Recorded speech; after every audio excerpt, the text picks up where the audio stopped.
안녕하십니까, 스미더스입니다. 지금 시간이 11월 12일 새벽 12시, 그러니까 0시 10분입니다.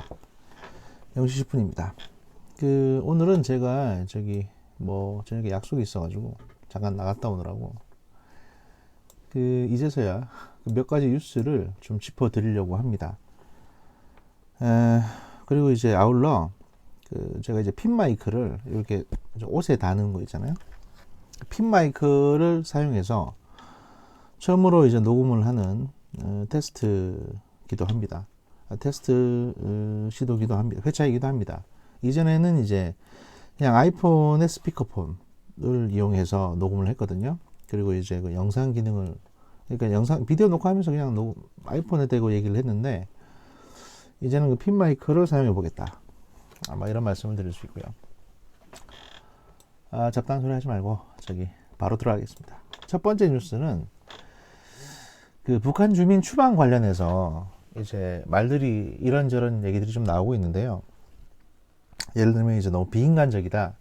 그 다음에 눈에 안대를 씌워가지고 이제 이 사람들이 북한으로 가는 줄도 모르고 그 판문점 통과해서 이제 북한군 앞에서 안대를 벗겨가지고 이 사람들은 굉장히 절망케 했다. 뭐 이런 얘기들이 나오고 있습니다. 이게 사실 저번에도 말씀드렸습니다만, 저번 회차에서도 이 사건은 이제 일단 흉악 범죄고요.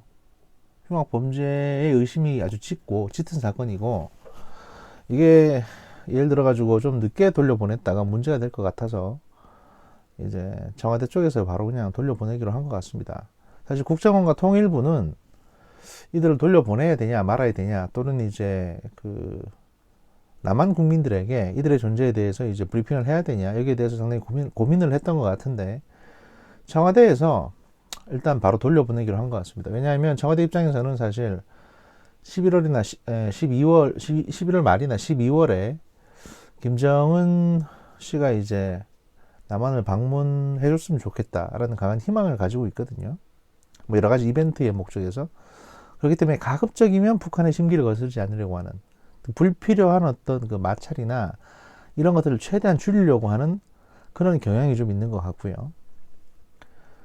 대략적으로 이제 조사해 본 바 이들의 이제 범죄 행위가 어느 정도 의심이 됐기 때문에, 그리고 이제 그게 우리가 처벌할 수 있는 어떤 범위가 아니라고 생각을 하기 때문에 북한으로 돌려보낸 것 같습니다. 그래서 북한에서 조사해서 북한에서 처벌할 수 있도록 원칙적으로 그렇게 하는 것 같은데, 이제 엄밀하게 말하면 헌법 위반이죠. 왜냐하면 북한 사람들은 이제 북한은 미수복 영토고, 우리나라 헌법상 북한 사람들도 대한민국 국민의 준하기 때문에 일단 우리한테 들어온 이상 돌려보내는 거에 대해서 이제 뭐 이의제기를 할 수는 있는데, 이게 범죄 행위가 의심이 된다면 사실은 저번에도 말씀드렸다시피 돌려보내는 게 맞고요. 같은 논리로 저희가 이제 70년대에 남한의 항공기를 납치해가지고 북한으로 간 사람들이 있습니다. 뭐 간첩도 있었고, 일반 민간인들도, 일본인들이 이제 일본 적군파가 남한의 항공기를 납치해서 이제 그렇게 가려고 했던 시도를 한 적이 있었는데, 그때도 같은 인질들은 다 이제 돌려받았거든요. 그러니까 범죄 행위로 인한 것들에 대해서는 이제 어느 정도 국가 대 국가의, 정상적인 국가 대 국가의 관계로 가려고 한다. 그게 이제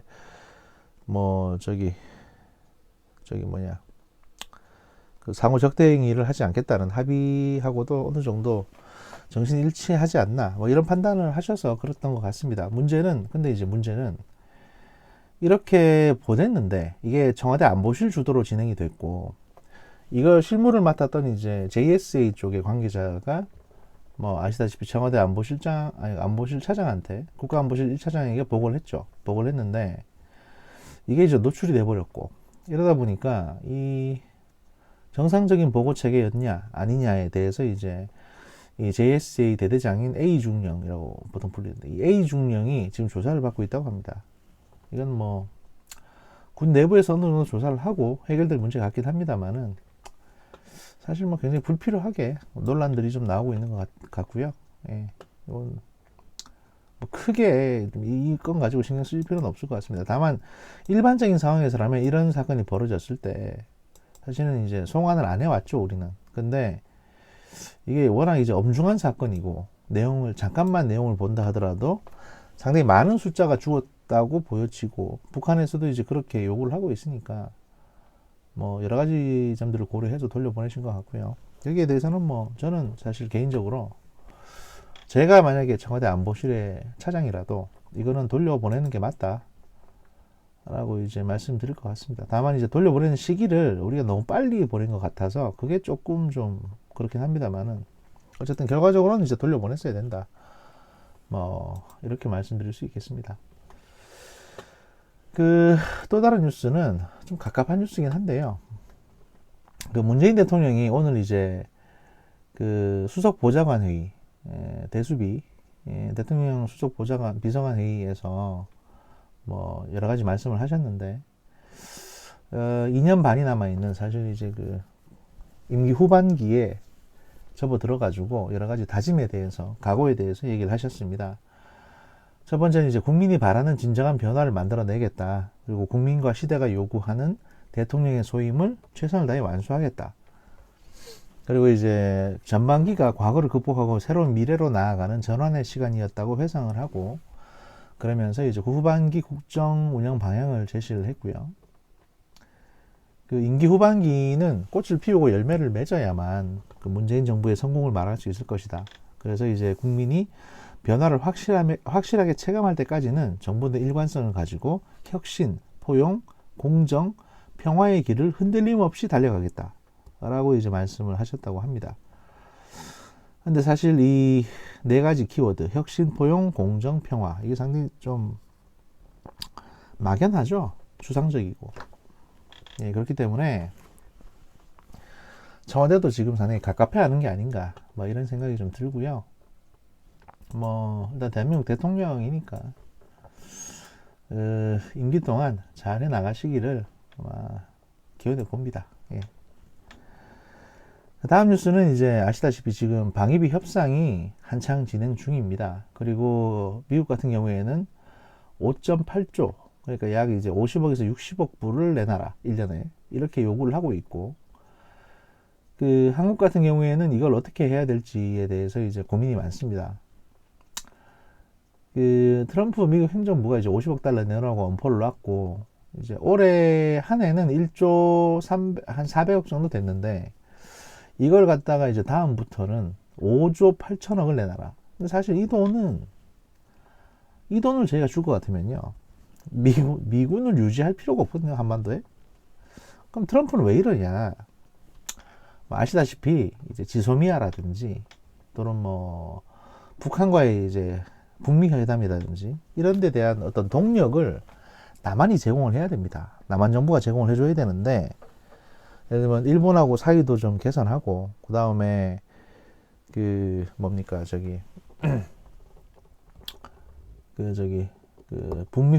북미 회담이 있어가지고 동력이 원이 될 수 있는 어떤 예를 들어 북한에 대한 이제 현금 지원이나 자금 지원을 남한이 좀 해줘야 되는데 남한은 그걸 아무것도 안 하고 있습니다.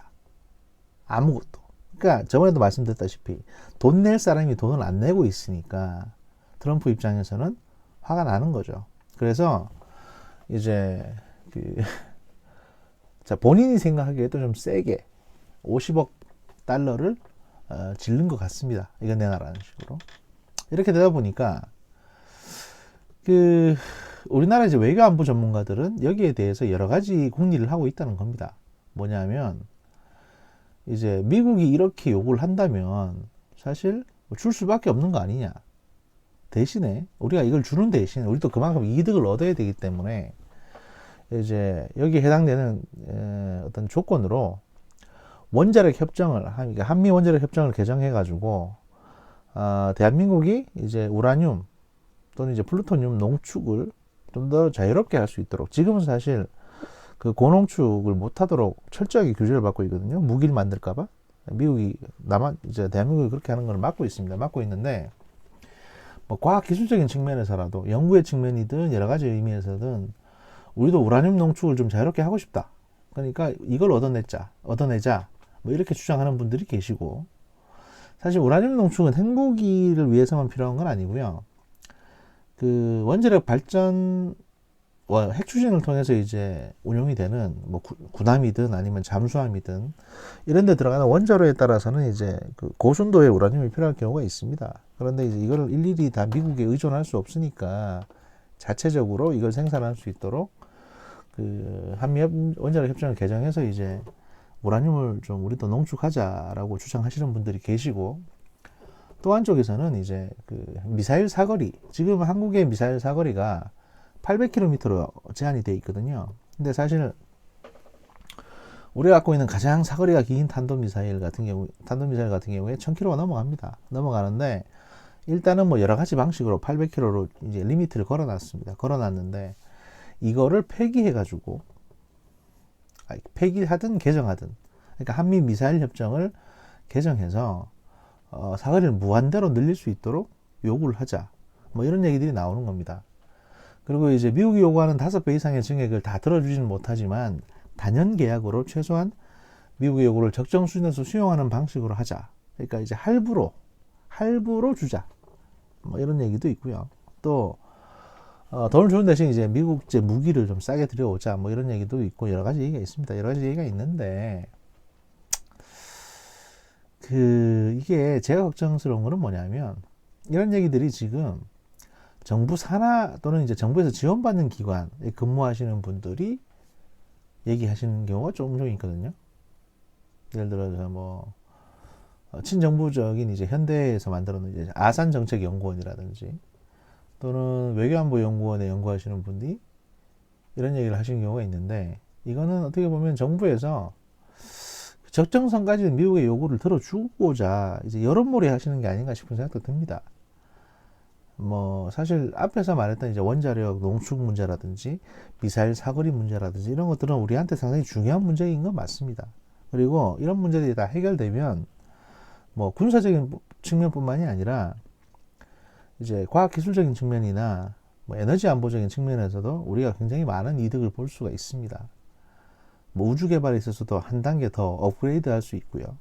예를 들어서 미사일 사거리가 늘어난다는 건 고체 연료를 사용하는 미사일의 출력을 늘릴 수 있다는 얘기가 되거든요. 그래서 뭐 그런 것들이 가능해지는데, 이런 것들에 대해서 이제 들어주자, 또 들어달라고 요구를 하자. 대신에 이제 이 돈은, 요구하는 돈은 우리가 대주자. 이런 식으로 될까봐 좀 걱정스럽긴 하고요. 뭐 50억 달러라는 돈이 이제 하나로 치면 한 5조 8천, 한 6조 정도 되죠. 6조. 이 6조라는 돈이 아시다시피 우리나라가 1년에 해외에 판매하는 이 무기 판매 대금의 한 3분의 1 정도 됩니다. 그러니까 굉장히 많은 돈입니다. 굉장히 많은 돈인데 이걸 갑자기 요구를 한다. 이건 뭐 여러 가지 불만도 있겠지만 미국이 그만큼 다급하기도 하다. 그리고 우리도 가만 보니까 이걸 지금 주려고 분위기 잡고 있는 것 같다. 뭐 이렇게 좀 생각이 되고요. 다만 이제 여기 말하는 이제 미사일 사거리 관련해 가지고는 이건 고체 연료 미사일을 얘기하는 겁니다. 액체 연료 미사일은 저희가 이제 나로 같은 거 이게 뭐 개발하고 있죠. 개발하고 있는데, 액체 연료 미사일은 사실 군사용으로 전용하기가 쉽지가 않습니다. 왜냐하면 액체 연료는 부식성이 강하기 때문에 발사하기 하루 전쯤에 이제 주입을 해야 되거든요. 관리도 어렵고. 근데 고체 연료 로켓은 그냥 세워놓으면 됩니다. 만들어가지고. 그리고 언제든지 버튼만 누르면 발사가 됩니다. 바로. 이게 이제 군사용으로 쓰는 건데, 저희가 70년대부터 고체 연료 로켓을 쭉 개발을 해왔고요. 국방과학연구소에서. 그리고 80년대 초반에 그 미국의 강압에 의해 가지고 국방과학연구소 연구원들이 다 쫓겨났습니다. 그리고 이분들이 이제 흘러서 그 항공우주연구원이라든지 뭐 여러 가지 산하 기관에 흘러 들어갔는데, 거기서 근무하시던 분들 중에 한 분을 제가 만나뵌 적이 있는데, 그분이 무슨 말씀 하시냐면, 우리나라 고체 연료 로켓 기술, 군사 기술이 70년대 이후부터 시작해서 지금까지 한 번도 멈추지 않고 연구는 계속 되어 왔답니다. 그러니까 협정에서 저 리미트만 풀어주면 뭐 사정거리 수천 킬로, 그러니까 일본이나 북한이나 일본을 충분히 능가할 수 있는 고체 연료 로켓 기술은 우리가 가지고 있다. 우리가 바보가 아니기 때문에 극비리에 개발을 해왔다. 그런데 저는 협정 때문에 우리가 지금 못 쓰고 있을 뿐이다. 뭐 이런 말씀을 하시더라고요. 그래서 뭐 이런 어떤 이슈, 한미 방위비 협상 관련해서 우리가 이제 얻어낼 수 있는 것들에 대한 이슈들이 조금 나오고 있다. 그래서 요거 두 개를 딜로 하고 그 뭐 저 요구하는 금액 한 반 정도 해가지고 합의를 본다면 뭐 할부를 할 경우에 그것도 나쁘진 않다. 뭐 이런 얘기들이 나오고 있다는 정도 말씀을 드릴 수가 있겠습니다. 다음 뉴스는요. 지소미아 건은 너무 정치적인 부분이라서 이건 제가 좀 더 시간을 두고 보도록 하겠고요. 여기 이제 밀리터리 분야 뉴스가 하나 있는데, 여긴 저기 뭐 이렇게 동아닷컴은 광고가 특이한 광고가 되게 많네요. 이게 저기 이제 문제가 되는 뭐 이런 광고들이라든지 이런 것들이 좀 많습니다. 아무튼 2,800톤급 신형 호위함 서울함이 진수가 됐습니다. 이거 이제 신형 호위함이고요. 서울함은 사실 지금 저 어딥니까 저기 목동 있는 부근에 거기 서울함공원이라고 있거든요. 거기에 이제 이전 서울함이 있고 요거는 이제 그 이름을 이어받은 신형 서울함입니다. 신형 서울함이고 언론 보도를 좀 설명을 드리면 해군이 신형 호위함인 서울함 FFG 이제 그 2 2,800톤급 진수식을 11일 오후 울산 현대중공업에서 이제 개최했다고 합니다. 서울함은 이제 그 해군에서 운영 중인 호위함으로서 이거 프리기트함을 이제 FF라고 하고 G가 붙으면 이제 미사일 탑재를 하고 있는 호위함이 됩니다. 그러니까 이제 그렇게 되는 건데 서울함은 길이가 122m, 높이가 14m, 폭이 14m, 높이 35m의 2,800톤급의 함정이고요. 무장으로는 5인치 함포와 근접 방어 무기체계, 그리고 이제 이거 근접 방어 무기체계는 보통 대공 방어를 맡고 있고요. 함대함 유도탄, 그리고 전술 함대지 유도탄 등을 갖추고 있으며 해상 작전 헬기를 한 대 탑재할 수 있다고 합니다. 이 무장에서 중요한 게 함대함 유도탄까지는 우리가 이전에 다 가졌던 거고, 여기에 전술 함대지 유도탄, 그러니까 이제 배에서 구담에서 적의 지상 목표물을 향해서 쏠 수 있는 미사일까지 보유를 하게 됐습니다. 이게 아마 해성인가 그럴 겁니다. 한국형 이제 유도탄인데 생긴 거는 하품 비슷하게 생겼는데 실제로 이 기술은 아마 러시아 기술이 들어와 있는 걸로 알고 있고요.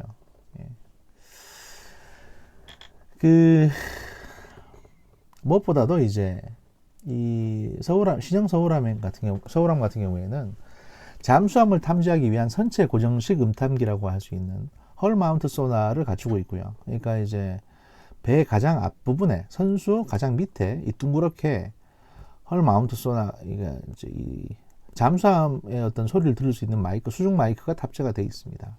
그리고 구축하면서 운영하는 것보다 성능이 향상된 예인형 선배열 음탐기 타스라고 불리는 투어드 어레이 소나 시스템이라고 하는데, 이거는 뭐냐면 이제 배 뒤쪽에서 길게 늘어뜨려 가지고 케이블을 길게 늘어뜨려서 이제 그 배 뒤쪽으로 계속 흘려 보냅니다. 그 뒤쪽 마치 긴 꼬리처럼. 그래서 배에서 많이 떨어져 있는 수중 마이크입니다. 이 고감도 마이크로 이제 잠수함의 소리를 채집해서 듣는 겁니다. 배에서 멀리 떨어지면 떨어질수록 그 배 엔진 소리가 적게 들어가니까 좀 더 정밀한 추적이 가능하거든요. 게다가 그러니까 예인형 소나 같은 경우에는 같은 방식으로 이제 예인형 디코이가 같이 나갑니다. 그래서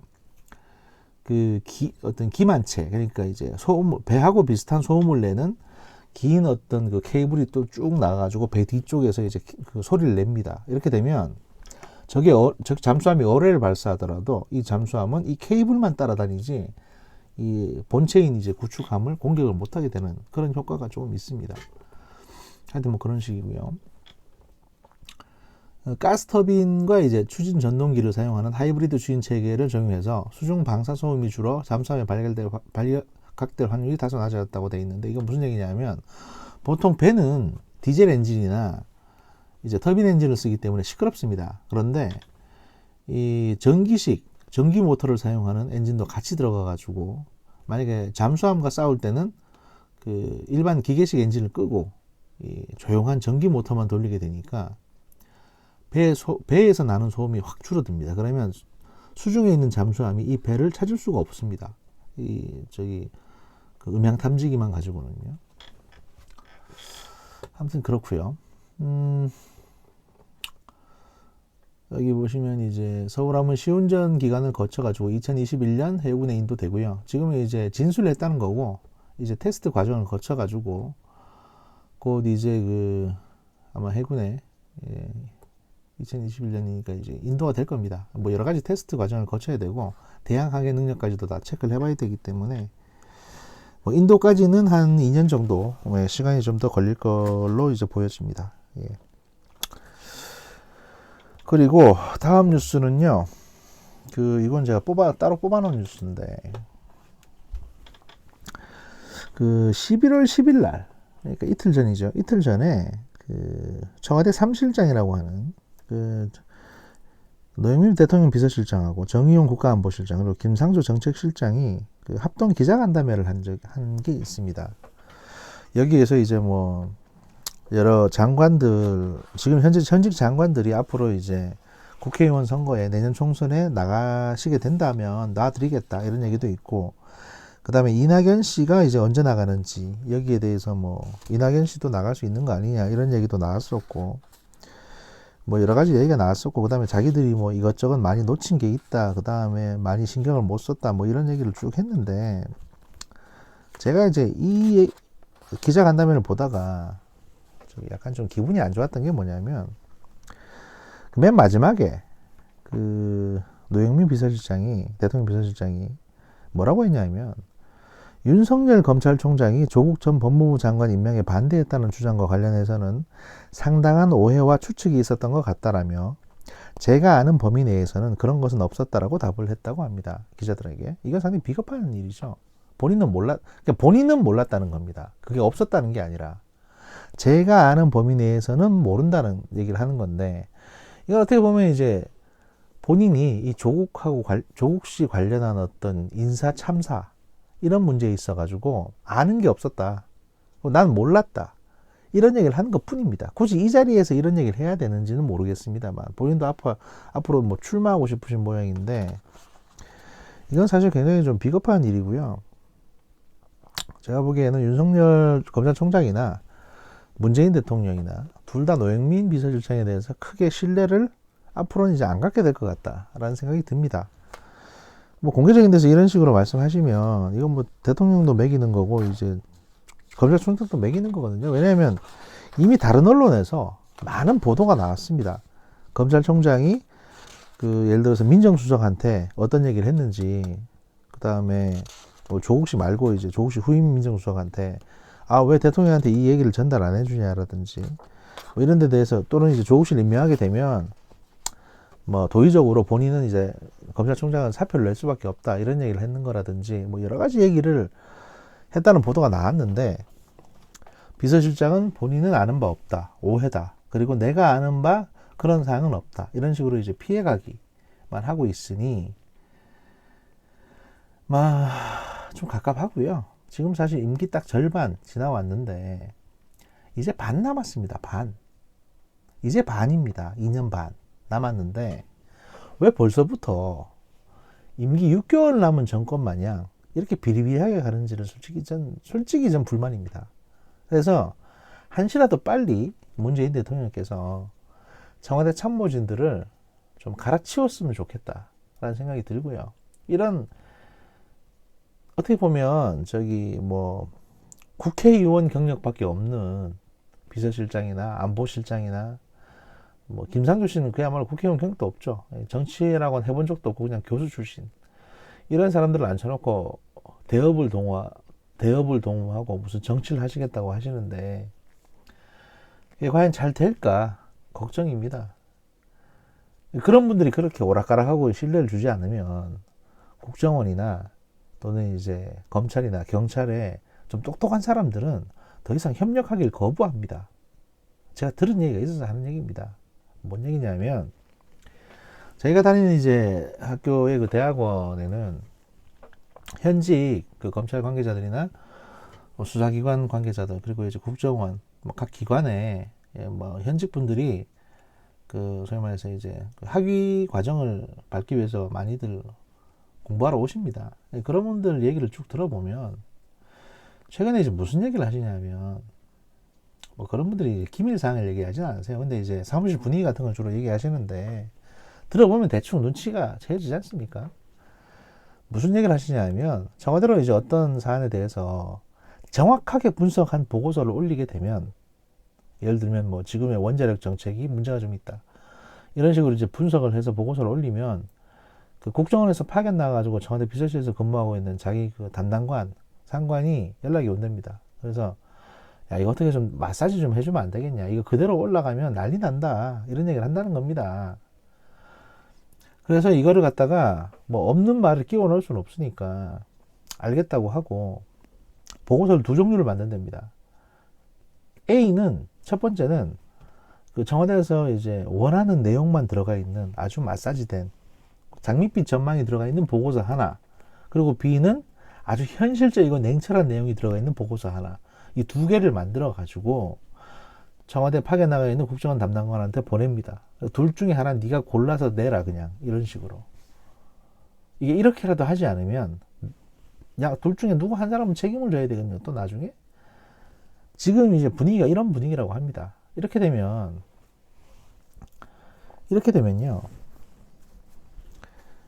그 지휘관에게 신뢰를 못 느끼는 중간 간부들은 그냥 등을 돌리고 나 그냥 월급이나 다 먹고 한 2년 반 버틸랜다, 이렇게밖에 안 됩니다. 그러면 똑똑한 인재들 다 떠나는 겁니다. 그때부터 식물 정권 되는 겁니다. 안 그래도 지금 국정원 국내 파트 없앤다고 그래가지고 국내 파트에 있는 분석관들 다 내보낸다는 게 뭐 정년퇴직된 사람들은 내보내는 거고, 그 다음에 이 양반들 전부 다 외근직으로 돌려가지고 이제 어디 파트에 보냈다는데, 국내 정보 분석하거나 그 일반적인 정보 분석하는 분석관들을 외근직으로 보내게 되면 적응을 하겠습니까? 외근직은 그야말로 이게 수십 년 동안 다져온 인맥으로 정보 수집하는 직종인데, 거기 그냥 책상머리에만 앉아있던 분석관들을 글로 보내면 이건 사표 쓰고 나가라는 얘기밖에 더 됩니까? 그렇게 똑똑한 사람들 다 내보내면 누가 분석을 하고 누가 예측을 합니까, 도대체? 국정원이 이 지경인데 경찰인들 온전하고 검찰인들 온전하겠습니까? 그저 학생운동 하시던 분들 몇 분 모여있는 청와대, 사실 뭐 제가 그 정도인 줄은 몰랐는데 한 2개월 전인가요? 한 달 전인가요? 그때 청와대 행정관이나 뭐 저기 비서관으로 근무하시는 분들이 이제 총선 출마한다고 나오시는 분들 몇 면을 보니까 대부분 경력이라는 게 광주구청장, 전남 광주에서 구청장 하셨거나, 전남 광주에서 시의원 하셨거나, 전남 광주에서 시민단체 운동 하셨거나, 6분 중에 다 그래요. 다 똑같이 6명 다가 경력이 시의원이거나 구청장이거나 시민단체 간부거나, 이런 분들이 지금 청와대 안에 수두룩빽빽하다는 겁니다. 전 사실 진보도 아니고 보수도 아닙니다. 그렇기 때문에 누구 편들고 싶은 생각은 없습니다. 제 스탠스는 늘 대한민국이 잘 굴러갔으면 좋겠다는 겁니다. 누가 집권을 하든 간에 일만 잘하면 됩니다. 저는 그 사람을 지지하고 밀어줄 겁니다. 왜냐하면 그 사람이 합법적인 방법으로 국민 과반수의 선택을 받은 사람이라면, 그 사람이 반역행위를 저지르지 않는 이상은, 그래서 탄핵이 되지 않는 이상은 그 사람이 합법적인 지도자고 그 사람을 지지해 줘야 되는 게 민주주의입니다. 그렇게 어려운 일이 아닙니다. 민주주의라는 게. 끊임없이 흔드는 것도 민주주의는 아니고요. 도와줄 수 있으면 가능한 한 도와줘야 됩니다. 하지만 잘못된 선택을 잘한 선택이라고 얘기하고 범죄를 범죄 아니라고 얘기하는 거는 민주주의도 아니고 정의도 아니고 아무것도 아닙니다. 그건 그냥 기만이고요. 여러분들의 눈을 가리는 것 뿐입니다. 그래서 제가 비판을 하는 거고요. 조국 씨 인사 참사 관련해서도 저번에도 말씀드렸는데, 조국 씨를 임명 안 했으면 지금 정치가 얼마나 평온했겠습니까? 그렇게 말을 많이 했죠. 저희들도 그렇고 많은 분들이. 그런데 그 말을 하나도 안 들었습니다. 그리고 지금도 서초동이니 여의도니 나가서 저희 말해서 집회를 하고 계십니다. 문화재든 집회든 뭔지 모르겠지만. 그리고 이제 그 모금했는 돈 가지고 싸우고 있습니다. 여러분들 이러려고 저기 뭐 민주당 권리당원 되시고 그 다음에 누구 지지한다고 전화 투표하시고 이런 거 아니지 않습니까? 결국에는 새싸움밖에 안 됐고, 이렇게 감정이 쌓이게 되면요, 결국에는 그냥 머리 뜯고 싸우는 것밖에 안 남습니다.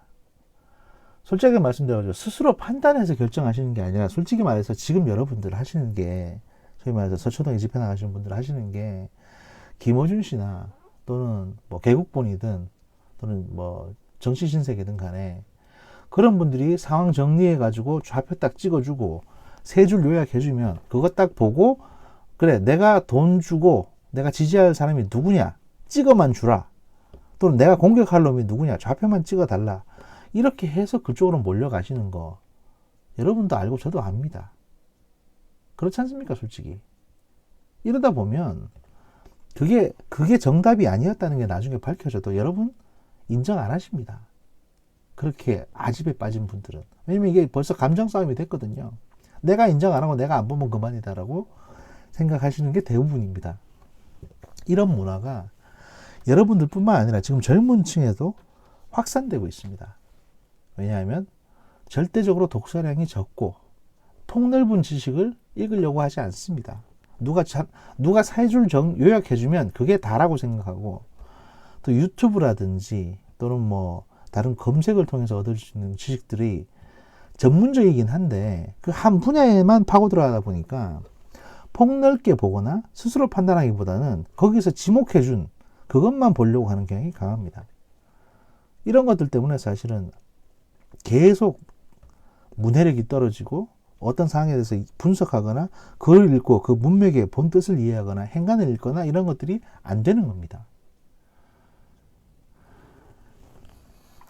새벽에 말이 좀 길었는데요. 제가 워낙 답답해서 그렇다라는 말씀 드리고요. 아침에 또 준비를 해서 방송을 할 수 있도록 하겠습니다. 제가 화요일하고 목요일, 금요일 이렇게 이제 오후에 강의가 있거든요. 그러다 보니까 화목금 같은 경우에는 이제 오후에 보통 그러니까 녹화라든지 녹음을 할 수가 없는 상황입니다. 그 강의 때문에. 그래서 보통 다른 날 이제 하게 되고요. 가능하면 제가 하루에 한 두 편에서 세 편 정도는 꾸준하게 올릴 생각입니다. 그 발생하는 이슈에 대해서 바로바로 분석을 제공해 드리는 게 제 역할이라고 생각하기 때문에, 발생하는 가장 최신 이슈에 대해서 이제 정리해서 말씀드리고, 그 다음에 제 관심 분야는 이제 밀리터리 분야, 그 다음에 뭐 정치, 안보, 외교 이쪽으로 가능한 한 이제 그 행간을 읽어봐서 새롭게 해석될 여지가 있는 부분에 대해서 해석을 해드릴 거고요. 그 외에 나머지 뉴스들은 뭐 언론에서 말씀하시는 게 그렇게 틀리지 않기 때문에 그 팩트만 이제 쭉 보신다고 생각하시면 되겠습니다. 그 부족하나마 제 방송을 들어주시고 응원해 주시고 하시는 분들에 대해서 제가 깊은 감사의 마음을 드립니다. 예. 또 다음 녹음으로 뵙도록 하겠습니다. 감사합니다.